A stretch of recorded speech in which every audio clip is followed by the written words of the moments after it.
வாழ்க தமிழ், வாழ்க உலகத்தார். நான் உங்கள் அன்பு தோழன் பா. மூவேந்திர பாண்டியன். நாளொரு திருக்குறள் வரிசைக்காக இன்றைய பொழுதில் உங்களை நான் இன்முகத்தோடு வரவேற்க ஆவலோடு காத்திருக்கின்றேன். இன்றைய தினத்தில் நாம் பொருட்பாலில் 70வது அதிகாரமாக உள்ள மன்னரை சேர்ந்து ஒழுகல் என்ற அதிகார தலைப்பின் கீழ் அமையப்பெற்ற 692வது திருக்குறளை பற்றி அறிந்து சிந்தித்து செயலாற்ற காத்திருக்கின்றோம்.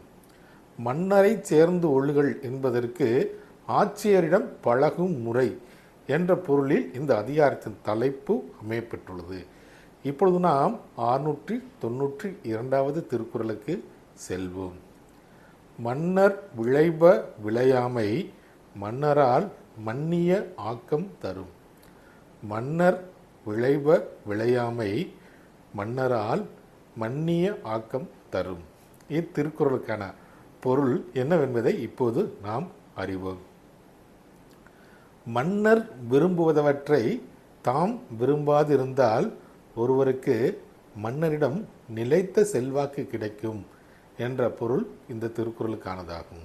மீண்டும் பொருள்: மன்னர் விரும்பும் பொருட்களை ஒருவர் விரும்பாது இருந்தால் மன்னரிடம் அவருக்கு தனி செல்வாக்கு நிலைத்திருக்கும் என்பது இத்திருக்குறளுக்கான பொருளாகும்.